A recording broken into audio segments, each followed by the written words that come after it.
Bon, bah après le 1, fallait bien parler du 2, juste avant la sortie du 3. 1, 2, 3, générique. Soit on meurt en héros, soit on vit assez longtemps pour se voir endosser la peau du méchant. Pour ce genre de choses, il existe des hommes comme moi. Il t'arrive de saigner. Vous pouvez respirer, vous pouvez cligner des yeux, vous pouvez pleurer. Ah, m'a ramené le conduit celle-là. Maintenant que j'ai votre attention, Accroche-toi, petit. Salut à tous, c'est Fab et Desgarmat sur ma chaîne, amis des plateformes, j'espère que vous avez la forme, amis du cinéma, j'espère que ça va. Aujourd'hui, plateforme de streaming, petit marathon parce que en ce mois de mai va sortir le film français Balle perdue, 3e volet, donc quand on dit marathon, se refaire le premier que j'ai adoré et aussi le deuxième que je trouve un petit peu en dessous, hein, donc ça fait suite directement bien sûr au premier, hein, donc le casting reste le même, donc on a Alban Lenoir dans le rôle de Lino, Stéphie Selma, ouais, il me semble que c'est dans le rôle de Julia, donc justement notre Alban Lenoir après les événements. Donc il avait réussi à sauver, en sauvant la R21 de son mentor Charas, joué par Ramzy Bedia, et qu'il avait démantelé justement le flic corrompu, à savoir joué par Nicolas Duvauchel, donc Areski. Et justement, juste avant d'avoir sauvé la R21, Areski s'est échappé, il a laissé femme et enfant, et le complice, justement, Lino l'avait menotté au niveau de la ferme, parce que son complice avait exécuté Quentin, le petit frère de Lino. Je rappelle le principe justement Charas qui était, on va dire, chef d'une unité stup anti-GoFast. Il avait recruté Lino car il avait des capacités de mécanicien. Il avait fini en prison, Lino, par rapport à des braquages parce qu'il avait réussi à la fois à booster des voitures mais à les construire aussi en mode voiture bélier. Et en fait, dans l'unité de Charas, il y avait d'autres policiers comme Julia qui a eu une petite aventurette amoureuse avec Lino. Et Areski et eux étaient complices en fait, ils trafiquaient aussi, c'était des ripoux, et Areski avait exécuté Charas et avait fait porter le chapeau dans le premier volet à Lino, et Lino avait tout fait pour innocenter et l'honneur de Charas et de lui de son innocence, et il y a eu des pertes, à savoir Quentin et des super scènes d'action, et avec la petite R21 en symbole. Voilà pour résumer, le 2 fait suite à ça, donc il apprend que Areski s'est échappé, mais il apprend aussi que justement son complice, quand ils sont allés à la ferme, n'est plus là, donc il a réussi à s'échapper, étonnant d'ailleurs avec des masse-notes, hein.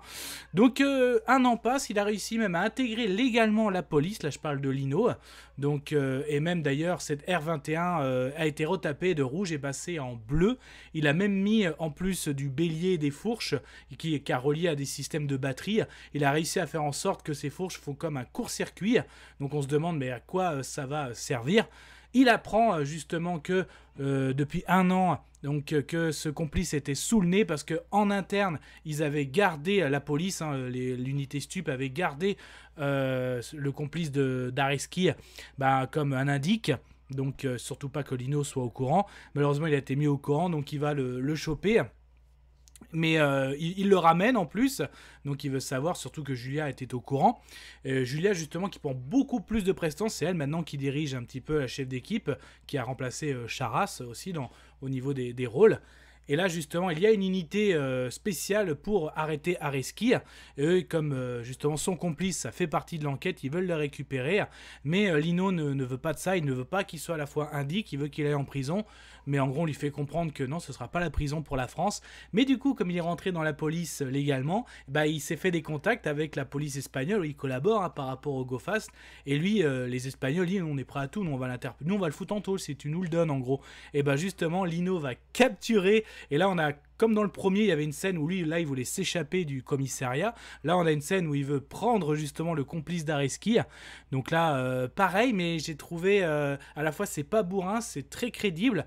Mais au niveau, comment le cadrage, tout ça, j'ai préféré quand même le premier volet. Là-dessus, rien à dire. Par contre, les courses-poursuites, c'est très très bon. Donc là, avec la R21, d'autres, même à un moment, Julia qui poursuit Lino dans, on va dire, un paysage très terreux, ça fait très rallye, c'est très très bon. Et puis du coup, le coup des courts-circuits, en fait, donc il met les fourches sous le pare-choc arrière des voitures. Dans le premier, après, il les arrachait complètement, j'avais adoré. Là, le fait qu'il enclenche le court-circuit, ça fait une explosion. Donc, mais je suis team quand même, je suis plus team arrachage. Ouais, qu'arrachage qu'explosion électrique provoquée par un court-circuit. Donc, en fait, le premier volet, donc ce que j'avais dit aussi au début du film, avant de rentrer dans la police, il voulait absolument arrêter Areski. Donc, il faisait que de suivre la femme d'Areski, tout ça, mais même s'il y a une scène aussi où justement des personnes vont chez la femme d'Areski, qui est pas mal aussi. Donc en fait, le premier volet, il voulait à la fois prouver son innocence et aussi l'honneur de Charas.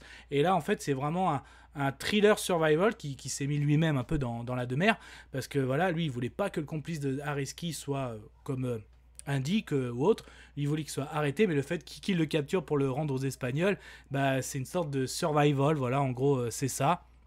Donc, et là c'est pas mal du tout, et ça manque quand même justement d'antagoniste. J'adorais justement Alban Lenoir versus Nicolas Duvauchel, donc Areski contre Lino.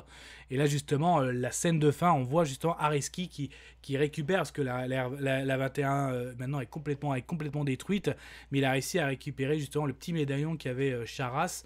Donc on sait que dans le troisième volet tout le monde est là dans le casting, il y aura même du Gérard Lanvin, donc hâte de voir tout ça. Donc le premier reste mon préféré, le 2, ça se suit bien, mais c'est un temps au-dessus. Mais j'ai hâte de voir comment ça va se passer ce final, parce que j'attends vraiment ce duel Lino contre Areski. Voilà mes attentes. Et ben, on en parle mercredi, on en parlera mercredi directement en live, donc il sort mercredi matin sur la plateforme Netflix. Le temps de le regarder, le soir on en parlera en live avec Mac, et puis il y aura du replay aussi sur la chaîne. Prenez soin de vous, Kenavo. Je vous souhaite une agréable soirée. Désolé pour le bordel. Au revoir.